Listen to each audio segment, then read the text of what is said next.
Acá, ¿qué tenemos? Tres fusibles. Se produce un cortocircuito o una sobrecarga. ¿Qué hacemos? Abrimos, medimos continuidad y revisamos qué fusible. Eso lo tienen en cuenta, ¿no? Midiendo continuidad simplemente nos damos cuenta, lo saben, ¿no? Medimos continuidad, tiene continuidad, el fusible está perfecto. No tiene continuidad, está, ¿sí? Circuito abierto. Bien. Entonces, perfecto. ¿Qué ocurrió? Se quemó uno, los otros dos están bien. ¿Qué hacemos entonces? Reemplazamos el que está quemado y los otros los dejamos. Habitualmente hacemos eso. Bien, tengamos en cuenta lo siguiente. En el momento del cortocircuito pasaron tensiones y corrientes que no son las nominales, con lo cual se pudieron haber afectado sus características originales de fábrica. Si se afectaron esas características, puede que el fusible no funcione correctamente. ¿Por qué digo esto? Esto es fácil, ¿sí? Esto es una fusilera, una que trabaja para proteger un motor, ¿sí? Cortocircuito. Bien, motor dejó de funcionar. Venimos, revisamos lo fusible. Reemplazamos uno, los otros dos lo dejamos. ¿Por qué? Porque no se quemaron. Volvemos a abrimos, cerramos, le damos marcha nuevamente. A los 2 o 3 días se quemó otro. ¿Qué decimos? Volvió la falla. Tenemos la sobrecarga. Tenemos el cortocircuito. No. Tenemos dos fusibles más que posiblemente quedaron endebles. ¿Sí? Tengamos en cuenta eso. No le echemos la culpa que volvió la falla. Le doy un ejemplo. Motor. Actuó uno, ¿sí? Actuó un fusible. ¿Qué hacemos? Lo reemplazamos. Lo medimos, circuito abierto, no sirve. Le ponemos uno. Ponemos de vuelta. Ponemos el motor en marcha. Medimos la corriente. ¿Está todo bien? Nos vamos. A los 2 o 3 días de vuelta se quema otro fusible. Entonces, ¿qué va a pasar? Nos van a llamar nuevamente, nos van a decir, mirá, volvió a saltar el fusible, fíjate que por ahí la máquina tiene algún problema. Revisamos la máquina, está todo bien, perfecto, no pasó nada. ¿Qué fue lo que pasó? Uno o los dos fusibles perdieron sus características originales por el cortocircuito que sufrieron. Entonces, si lo paga el cliente, le cambiamos directamente los tres y nos aseguramos el laburo. Nos aseguramos que no nos va a volver a llamar porque la máquina se detuvo de nuevo.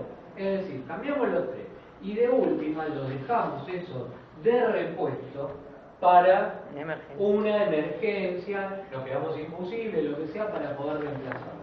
Simplemente tengamos en cuenta que el fusible puede quedar dañado de sus características originales de fábrica, pudo haber quedado dañado. ¿Y qué pasó? Lo que pasó es que, ¿sí?, al poco tiempo dejó de funcionar. ¿Sí?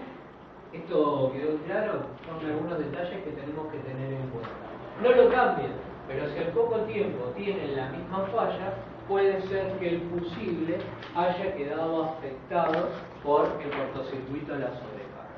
¿Sí? Bien, los fusibles que habíamos visto, los que se utilizan en la parte de minería, a ver si están acá. Fusibles, sobrecarga. Me voy a fijar acá. Los que se utilizan en la parte de minería. Exactamente, fusibles para. No, el B no. Fusibles, conductores, sí, el B. Objeto B. Instalaciones de minería. Bueno, este tipo de fusibles son los del tipo antiexplosivo. Van a haber unos fusibles que parecen más bien cartuchos de dinamita, todos encapsulados, todos cerrados. Este tipo de fusible tiene una característica. Cuando, digamos, se produce la sobrecarga o el cortocircuito, no hace chispa, queda todo encapsulado ahí adentro. ¿Por qué? Porque en minería se corre el riesgo de explosión. ¿Sí? Cuando se está trabajando en minería, en las profundidades de la tierra puede haber gases y demás, que al estar trabajando motores, máquinas, puede correr el riesgo de explosión. A lo mismo que en pozos petroleros. En los pozos petroleros también se utilizan este tipo de fusibles. Tengamos en cuenta de que hoy estamos acá en Buenos Aires, en Argentina, y mañana podemos estar trabajando en otro lugar, estando sea en el exterior como puede ser en el interior, trabajando en la parte de los pozos petroleros y demás. De paso les comento que hay mucha demanda en el sur, en la parte de lo que sería minería, el petróleo, para los electricistas, ¿sí?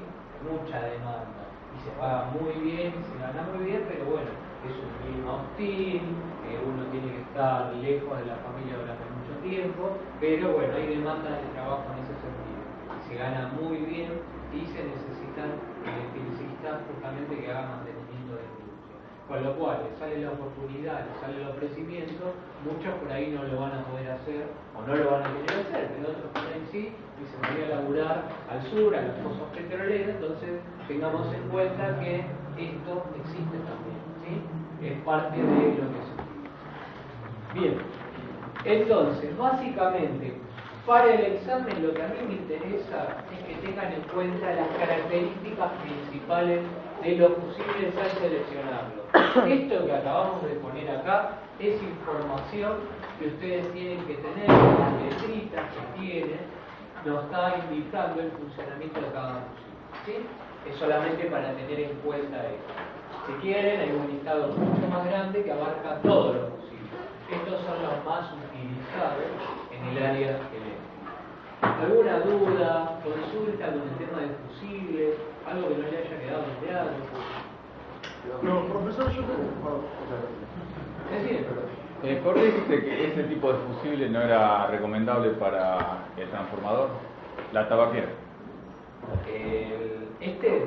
No, depende de qué tipo de transformador. ¿Cómo era recomendable? Claro, cuando hiciste el dibujito del transformador dijiste que ese no era recomendable, que después le vamos a ver. No, no es recomendable. No, esto sí. Pero a ver, no tiene que ver con el tamaño ni la forma del fusible, sino la característica de actuación del fusible. Para un transformador, hablamos de transformador chiquitito, nosotros ¿qué necesitamos? Que no se pase de los 2 amperes, ya lo vamos a calcular eso. Porque es re sencillo calcular igual, es una robada. Porque si se pasa de los 2 amperes, el transformador sufre un desgaste y le sacamos vida útil o directamente lo quemamos en mucho, ¿sí? Entonces, está directamente relacionado con la proyección que vas a usar. Transformador 120, fusible 4 pesos, y vos con 4 pesos lo que es un transformador de 120. Entonces, yo decía, se puede usar este fusible o se puede usar este, ¿sí? Es decir, ¿cuál te va a proteger? El adecuado, ¿sí? El adecuado para ese transformador. Está bien, entendí mal, entendí que este no se podía. Claro, no, este en realidad es el que nosotros estamos utilizando para proteger el transformador, teniendo en cuenta de que tiene esa característica, ¿sí? Que actúe de forma rápida. Bueno, les cuento cómo sigue esto.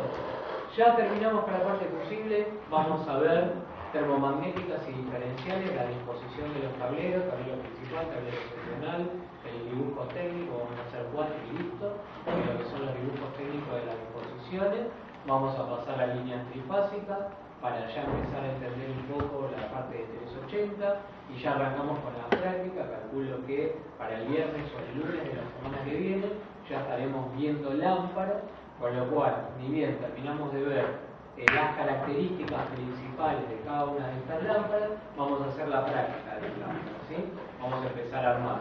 Ya ahí arrancamos con práctica de lámparas. Después vamos a hacer corrección del factor de potencia sobre esas lámparas y sobre corrección del factor de potencia en trifásica, corrección del factor de potencia en trifásica, y bueno, y ahí seguiremos.